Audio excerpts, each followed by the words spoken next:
Genesis chapter 43. Now the famine was still severe in the land. So when they had eaten all the grain they had brought from Egypt, their father said to them, "Go back and buy us a little more food." But Judah said to him, "The man warned us solemnly, 'You will not see my face again unless your brother is with you.' If you will send our brother along with us, we'll go down and buy food for you. But if you will not send him, we will not go down, because the man said to us, 'You will not see my face again unless your brother is with you.'" Israel asked, "Why did you bring this trouble on me by telling the man you had another brother?" They replied, "The man questioned us closely about ourselves and our family. Is your father still living?" He asked us, "Do you have any brother?" We simply answered his question. How were we to know he would say, "Bring your brother down here"? Then Judah said to Israel his father, "Send the boy along with me, and we'll go at once, so that we and you and our children may live and not die.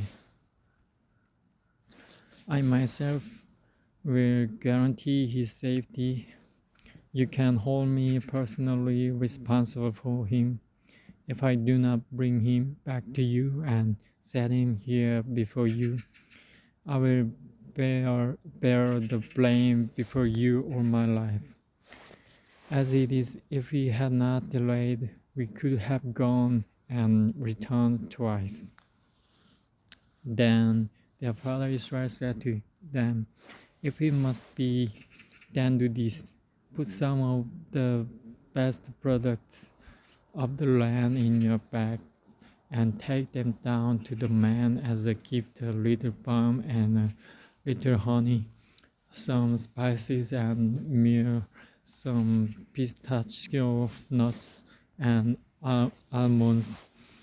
Take double the amount of silver with you, for you must return the silver that was put back into the mouths of your sacks. Perhaps it was a mistake. Take your brother also and go back to the man at once.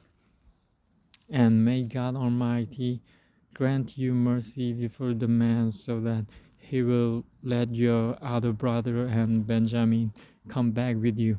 As for me, if I am bereaved, I am bereaved." So the man took the gifts and doubled the amount of silver, and Benjamin also. They hurried down to Egypt and presented themselves to Joseph.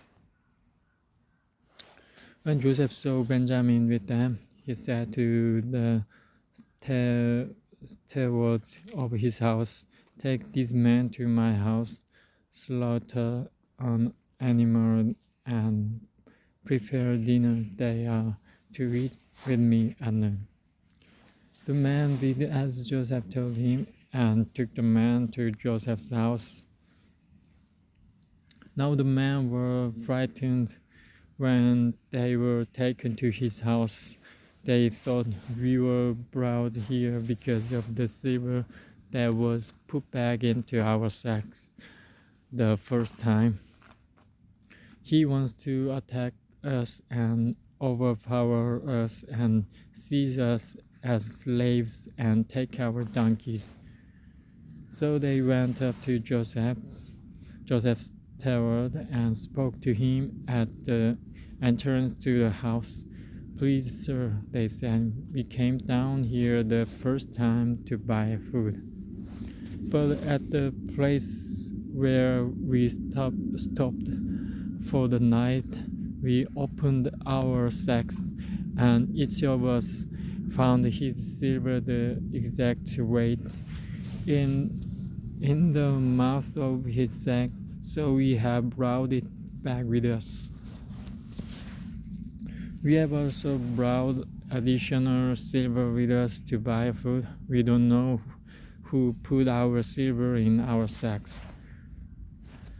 "It's all right," he said. "Don't be afraid.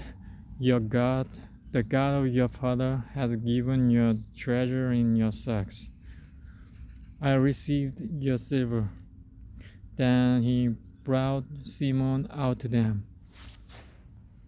The steward took the men into Joseph's house, gave them water to wash their feet, and provided fodder for their donkeys.